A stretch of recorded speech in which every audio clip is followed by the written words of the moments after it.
dan dibuang ke gunung ini. Namun sampai sekarang jasadnya tidak ditemukan. Selamat malam, selamat pagi, atau selamat siang. Jumpa lagi bersama mahasiswa Siluman. Pada video kali ini kita akan menceritakan cerita yang ditulis oleh Lukas Priyatno, yang menceritakan tentang pengalaman rekannya, yaitu Indah Pratiwi ketika mendaki di Gunung Cikuray. Seperti apakah kisahnya? Langsung saja mari kita ke cerita. Namun sebelum itu, seperti biasa, silahkan tekan tombol subscribe dan aktifkan notifikasinya agar kalian tidak ketinggalan jika ada video menarik baru dari kami. Gunakan earphone-mu, cari posisi nyaman, dan selamat mendengarkan.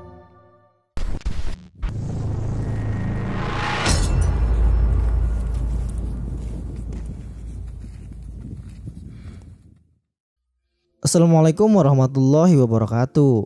Perkenalkan, namaku Indah Pratiwi, biasa dipanggil Tiwi. Umurku 21 tahun. Aku tinggal di Sumedang, Jawa Barat. Ini kisahku. Pada tanggal 7 Juli 2020, aku berangkat menuju Gunung Cikuray dengan keadaan haid.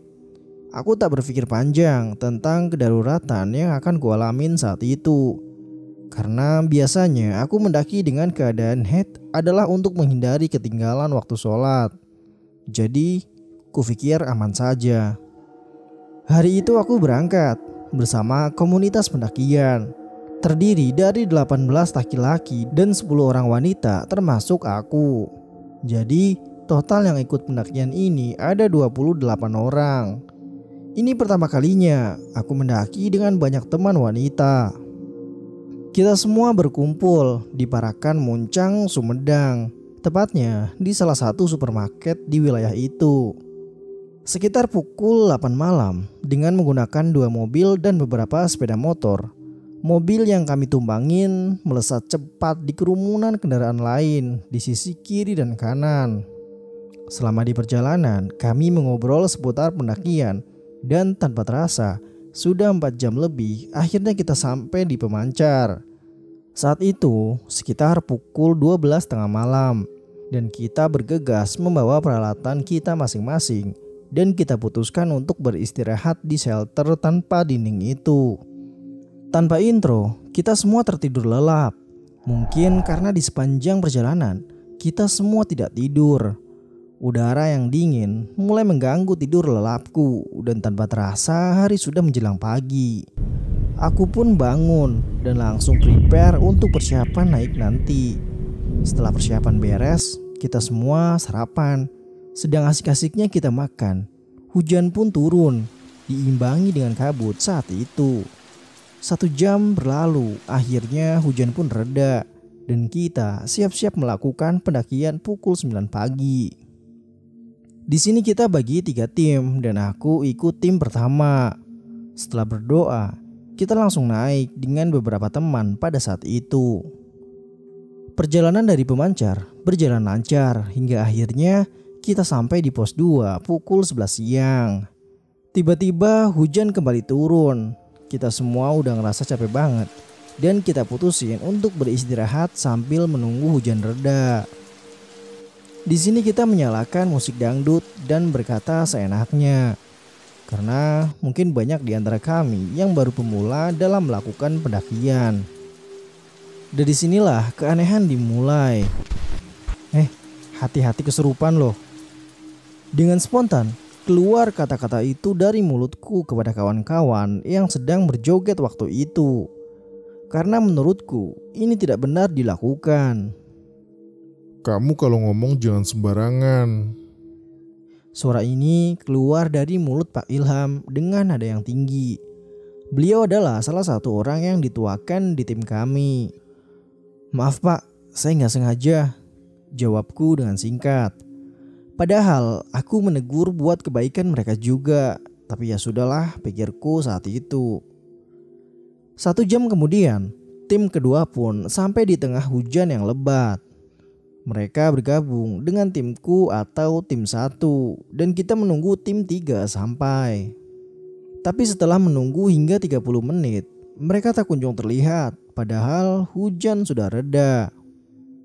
Kita tetap berpegang pada prinsip, jangan tunggu yang di bawah, lanjut terus. Prinsip ini diberikan ketua kelompok pada kami semua. Aneh sih menurutku. Waktu menunjukkan sudah pukul 1 siang. Akhirnya aku memutuskan untuk melanjutkan perjalanan kembali bersama tim 1. Kita harus berjalan menyusuri trek yang basah dan licin sehabis diguyur hujan selama 2 jam. Banyak dari tim 1 yang tertinggal jauh di belakang. Akhirnya sampailah kita di pos 3. Di pos 3 ini jumlah yang berhasil sampai ada 4 orang, yaitu aku, Rizal, Tommy, dan Anwar. Loh, yang lain kemana? Masih di belakang kak, sepertinya mereka tertinggal jauh deh, jawab Tommy yang kebetulan tepat berada di sampingku. Terus gimana nih? Tanya Rizal kepada Tommy. Lanjut aja lah, mumpung gak hujan. Gua tunggu yang lain ya, masih capek juga nih. Anwar memotong pembicaraan Tommy dan Rizal. Dan aku hanya diam mendengar pembicaraan mereka. Tidak mungkin aku meninggalkan Anwar sendirian di sini, meski Anwar sudah sering mendaki. Tapi di sisi lain, aku khawatir kalau harus membiarkan Rizal dan Tommy jalan berdua menuju pos 4. Karena mereka berdua belum pernah mendaki dan aku takut mereka malah tersasar. Wah, gimana nih War? Udah, lu jalan dulu aja Wi, biar gue di sini tunggu yang lain. Akhirnya aku, Tommy, dan Rizal meninggalkan Anwar di pos 3 dan kita melanjutkan trek menuju ke pos 4. Jalur semakin berat dan langkah kaki pun sudah terasa gemetar karena kita menahan dingin dan licinnya trek yang kita lalui. Dengan bersusah payah, akhirnya kami pun sampai di pos 4 dan kami memutuskan untuk istirahat sambil menunggu teman-teman kita yang tertinggal jauh di belakang. 15 menit kemudian, sebagian dari tim 2 pun akhirnya sampai termasuk Anwar. Mereka langsung beristirahat dan meminum air yang mereka bawa. Sedang duduk-duduk santai, ada pendaki lain yang mau turun dari puncak. Punten teh, mangga a. Oh iya bang, kalau nanti di bawah bertemu pendaki lain, tolong titip salam kalau kita lanjut, pintaku sambil melempar senyum padanya. Singkat cerita, sampailah aku di pos 5. Aku mulai merasakan badanku tiba-tiba tidak enak rasanya. Sayap tangan sebelah kananku terasa sangat berat hingga membuatku terjatuh. Aku masih berpikir positif. Mungkin packingku kurang benar, gumamku dalam hati. Tom, backup tas aku ya, tanganku sakit. Siap Kak Tiwi, sini aku bawa. Yuk kita lanjut jalan lagi, pinta Tommy karena pos 6 sudah sebentar lagi. Ya udah, akhirnya kita berjalan kembali. Baru beberapa ratus meter berjalan, aku mendengar suara wanita berteriak dari belakang. Aku tengok ke belakang, ternyata itu suara Rani yang tiba-tiba saja terjatuh.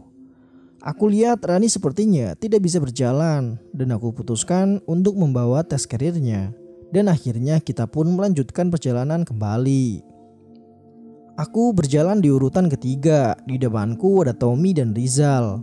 Aku tengok ke belakang, ada Rani yang sedang dipapah berjalan oleh Putri dan di belakang teman-temanku yang lain dari tim 2. Anwar kemana ya? Tadi perasaan ada deh. Apa mungkin dia di belakang? Gumamku dalam hati. Kita semua berjalan pelan dan tetap berhati-hati karena jalannya sudah makin tidak bersahabat. Bahkan di antara kami sudah ada yang tidak bisa berjalan. Aku terus berada di posisi ketiga. Sesekali ku tengok ke arah belakang dan kulihat Rani sudah bisa berjalan sendiri. Tak lama sampailah kita di pos 6 sekitar pukul 5 sore. Anak-anak langsung pada ngejomprak karena kelelahan. Baru juga aku bersandar, aku dikejutkan oleh kehadiran Anwar yang tiba-tiba berada di sampingku. Luar, ngagetin aja udah kayak hantu. Anwar hanya diam tanpa ekspresi. Aneh banget nih orang, gak kayak biasanya, pikirku dalam hati. Sedang asik beristirahat, aku melihat Tommy dan Rizal kembali berdiri, kemudian berjalan menuju trek. Sontak saja, aku kaget dan minta izin untuk mengejar mereka.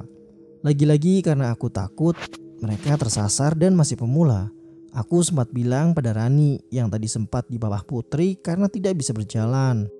"Ran, aku susul Tommy dan Rizal ya." "Iya kak, aku di sini dulu ya." "Iya Ran, aku jalan duluan ya. Kalau sudah gak kuat, jangan dipaksa." Sapaku pada kesembilan teman-teman wanita yang ada di sana. Baru aku ingin melangkah, sempat aku berpikir, tadi kan ada Anwar ya. Kok tiba-tiba hilang? Apa mungkin dia sedang kencing? Kemudian jalanlah aku sedikit menjauh. Ku tengok ke belakang dan benar saja Putri tidak ada di samping Rani. Sedari itu, bulu kuduku merinding dan langkah kakiku semakin berat seperti ada yang memegangiku. Mungkin perasaanku saja. Gumamku menguatkan fisikku yang memang sedikit letih.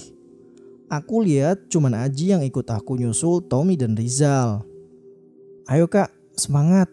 Aji berbicara sedikit keras. Kami berdua terus berjalan dan sampailah di pos 7. Aku tak melihat Tommy dan Rizal di sini. Tubuhku semakin letih dan terasa ada yang aneh. Aku menggigil kencang sebelah tubuhku terasa panas. Aku mulai merasakan pusing sekali hingga akhirnya aku putuskan untuk bersandar di batu besar.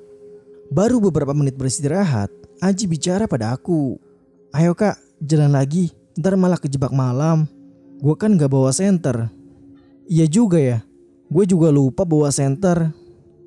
Kita lanjut jalan berdua dan terus berjalan. Langit pun akhirnya mulai berubah menjadi gelap. Ku tengok jam tanganku menunjukkan pukul 6:30 malam.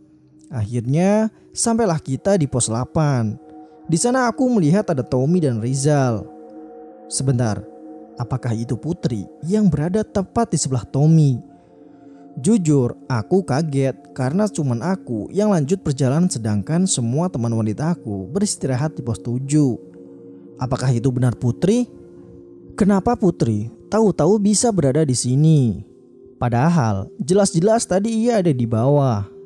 Sudahlah, gak terlalu kupikirkan. Langit sudah makin gelap, kita siap buat mendirikan tenda. Beberapa menit kemudian tenda kita terpasang. Dari kejauhan aku melihat ada yang berlari dari jalur pos 7 dan langsung menghampiri kami yang sedang kelelahan. Aku perhatikan ternyata itu Doni dari tim 2 bersama dengan Siska dan Anwar. "Kak Tiwi, di pos 7 ada yang pingsan," ungkap Doni sambil terengah-engah. "Hah? Pingsan? Terus gimana sekarang?" "Alhamdulillah udah ditanganin sih kak." "War, diem aja lu dari tadi," tanyaku pada Anwar. "Anwar kenapa sih?" Aku melihat Doni dan Siska malah terbengong melihatku dan entah kenapa. Pada bengong, udah sana ikut pasang tenda." "Iya kak." Mereka menjawab dan langsung bergabung. Kita akhirnya mendirikan tenda satu lagi. 2 tenda sekarang sudah berdiri. Kita langsung siap-siap untuk buat makanan dan teh manis kayak aku. Kita masak mie instan dan beberapa menit kemudian mie pun matang. Gak pakai lama, langsung kita santap bareng-bareng. Sehabis makan, kita hanya berbincang-bincang. Tiba-tiba Siska mengeram dan menggigil. "Sis, kamu kedinginan?" "Iya kak, aku alergi dingin." "Yaudah, masuk tenda dan ganti baju kamu ya." "Iya kak." Aku lanjutkan mengobrol dengan yang lain. Hari makin dingin, rasa ngantuk pun terasa. Aku lihat Siska sudah membuka sleting tenda. Itu tandanya ia sudah selesai ganti baju. Aku putuskan untuk tidur, tapi aku minta tidur berlima karena takut dan entah kenapa aku seperti dilanda khawatir dari tadi. Aku seperti habis melihat hantu. Akhirnya Tommy dan Rizal yang temani aku di tenda 1, sedangkan di tenda 2 ada Aji, Doni, dan Anwar. Aku langsung merebahkan tubuhku karena memang letih. Tapi aku berinisiatif untuk mengecek ulang jumlah kita malam ini. Aku keluar tenda menghampiri tenda mereka. Aku hitung ada 2 orang, Doni dan Aji. Lalu aku kembali ke tenda aku dan menghitung ada 5 orang termasuk aku. Total tim kami saat ini 7 orang. Loh, harusnya 8. Satu lagi siapa? Aku terus berpikir dan berbicara dalam hati. Sambil berpikir, aku melirik tepat di belakang tenda. Ada sosok bayangan hitam besar. Aku terkejut. Jantungku terpompa sangat cepat dan entah kenapa aku pun tertidur pulas. Sampai-sampai aku terasa angin di malam itu bertiup sangat kencang sekali. Aku sempat melihat jam tanganku. Ternyata pukul 11 malam. Dan benar saja hujan pun turun disertai petir yang menggelegar hingga ke jantung. Mungkin karena aku terlalu lelah, aku pun kembali tertidur. Lagi pulas-pulasnya, aku dengar suara Siska berisik banget di dalam tenda. Waktu itu hujan telah berhenti. Tom, ada babi. Oh iya tuh, buset, banyak banget ya. Tommy dan Siska heboh sambil cekikikan. Mungkin ini pengalaman terbaru melihat babi hutan dengan jarak sedekat ini. Aku benar-benar malas malam itu dan aku pun kembali tertidur hingga aku terbangun karena mendengar suara Pak Ilham, ketua tim kami. Sepertinya mereka baru sampai dan sedang memasang tenda. Aku lihat sekarang pukul 2 pagi. Waktu untuk summit masih panjang. Aku pun akhirnya tertidur kembali. Aku terbangun karena sudah mulai pagi. Ya, jam 6 pagi lebih tepatnya. Aku bangun dan siap-siap untuk summit.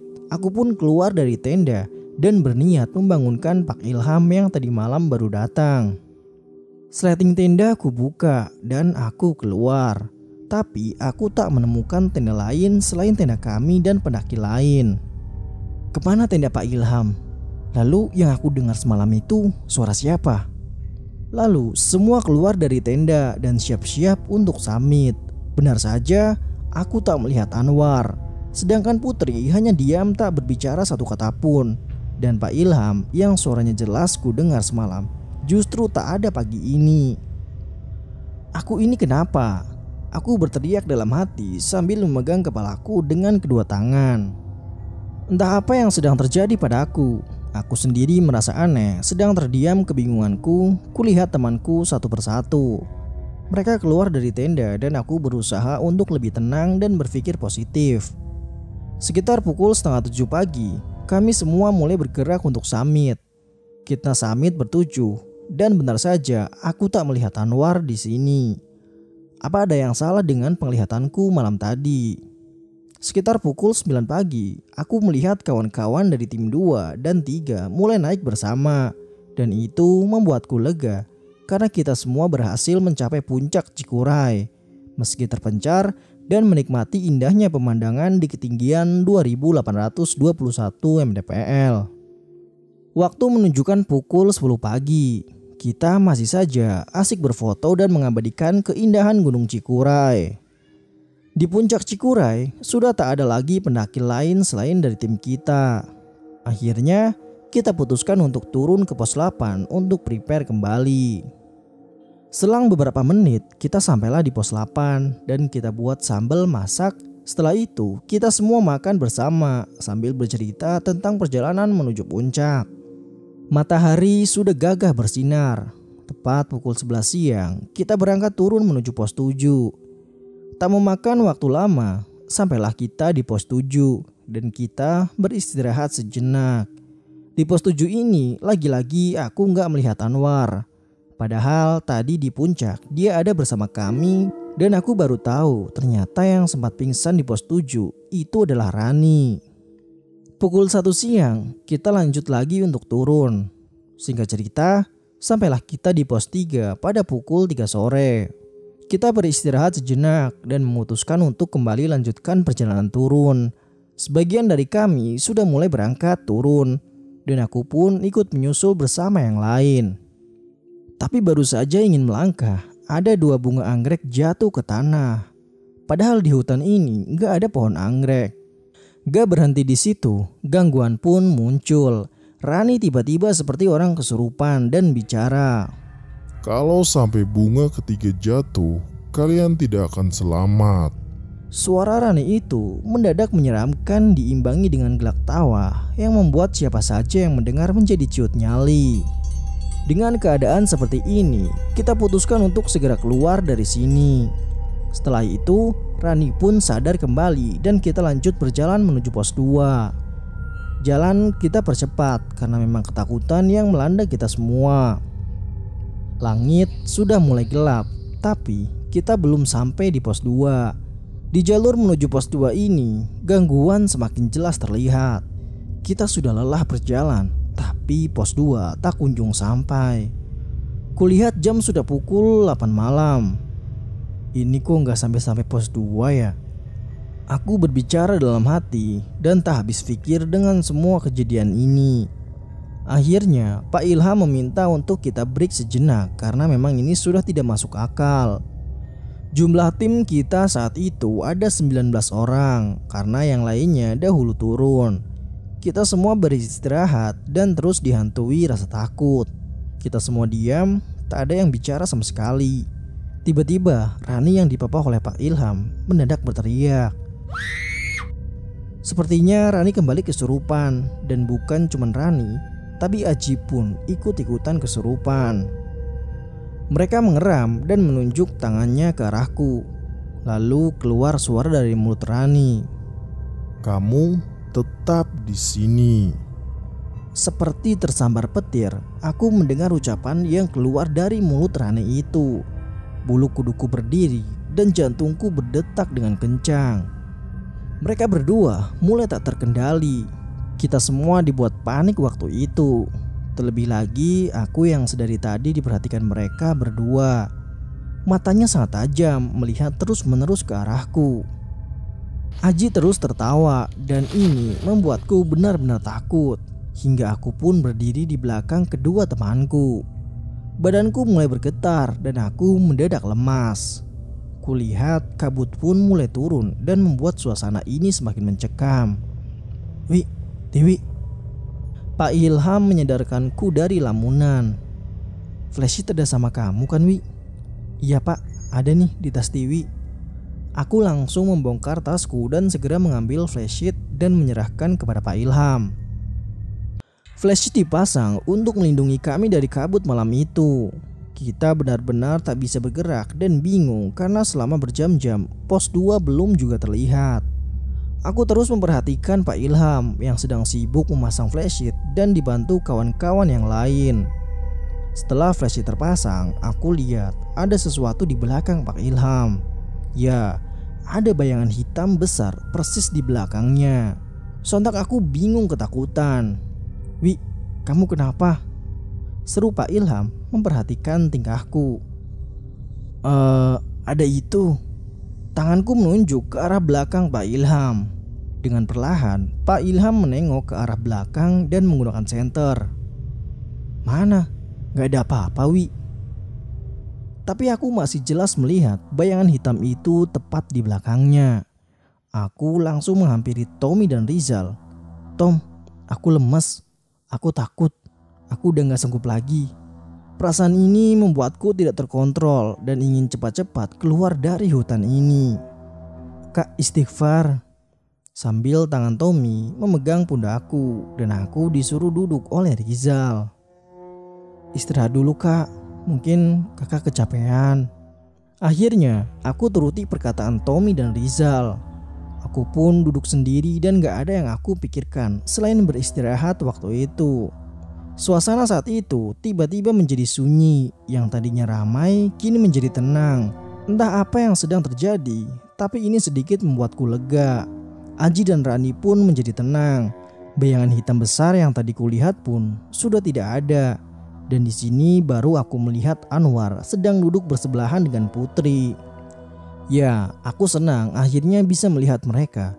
Namun aku merasa kalau ini benar-benar aneh. Kawan-kawanku hanya duduk terdiam, mungkin karena lelah dengan semua yang telah terjadi pada kita. Saat itu, aku merasakan betapa perihnya mataku dan aku pun merasa kalau wajahku penuh dengan air mata. Kak Tiwi. Kulihat wajah Aji tepat persis berada di depanku. Sontak saja Aku kaget karena setauku Aji tadi kesurupan. Pergi, jangan dekati aku. Kak, sadar kak, ayo kita pulang. Kurasakan tangan Aji menepuk-nepuk punggungku. Ji, ini bener kamu kan? Iya kak, ini Aji. Kakak kenapa dari tadi menangis? Aku terdiam mendengar perkataan Aji. Jelas-jelas aku sedang duduk sendiri dari tadi. Sejak kapan aku menangis? Sekitar 30 menit kakak menangis sambil berteriak. Tapi aku tidak menangis, Ji. Justru aku lihat kalau kamu tadi kesurupan. Enggak kak, tadi sehabis kakak ngasih flashlight ke Pak Ilham, kakak tiba-tiba menangis sambil teriak-teriak. Aji menceritakan hal itu dan ini benar-benar membuatku pusing. Mana yang benar? Setelah mendengar penjelasan Aji, aku langsung mual dan aku pun muntah-muntah. Sejak kejadian itu, keadaan mulai membaik. Kita semua langsung bersiap-siap untuk melanjutkan kembali perjalanan pulang. Kita bergerak dan aku pun mengikuti dari belakang. Tiba-tiba Aji menarik tanganku hingga terjatuh. Kakak mau kemana? Seketika aku terbelalak melihat bibir jurang berada tepat di depanku. Ternyata sedari tadi aku melewati jalur yang menuju ke arah jurang. Dan aku tidak menyadari itu.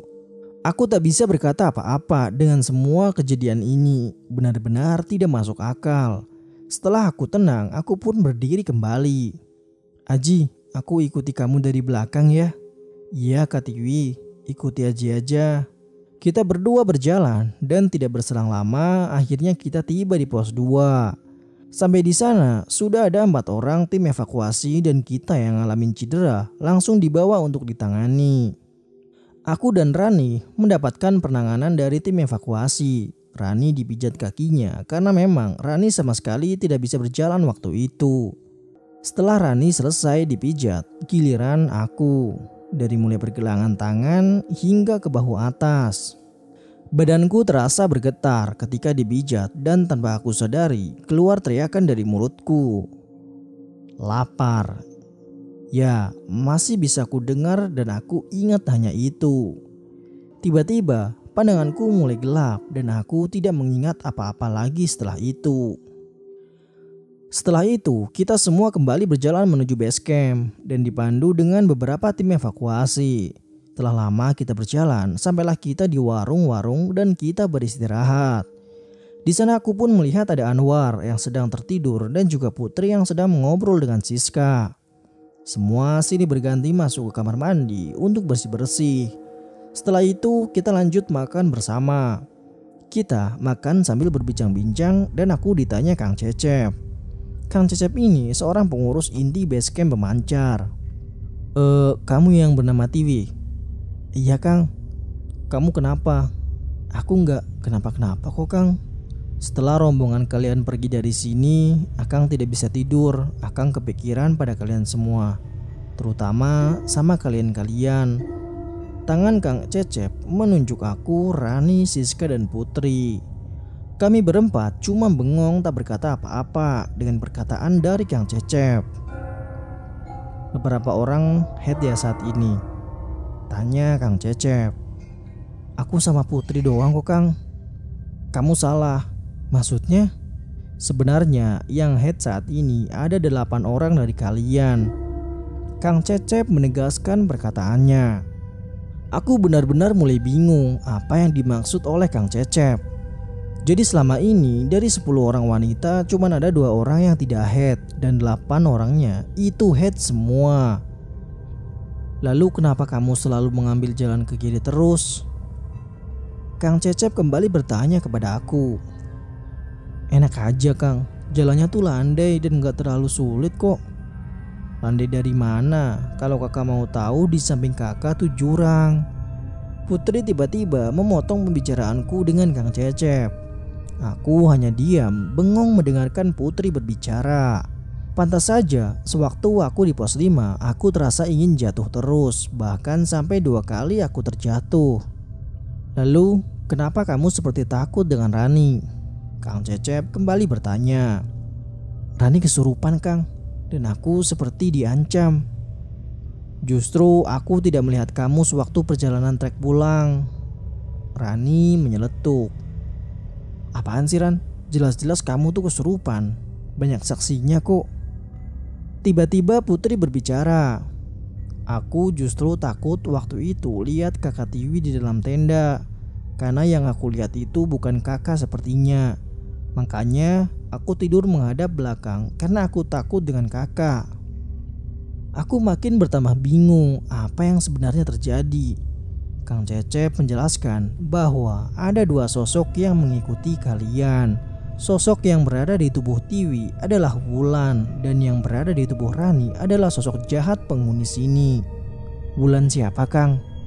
Wulan itu seorang perempuan desa yang dibunuh oleh pacarnya dan dibuang ke gunung ini.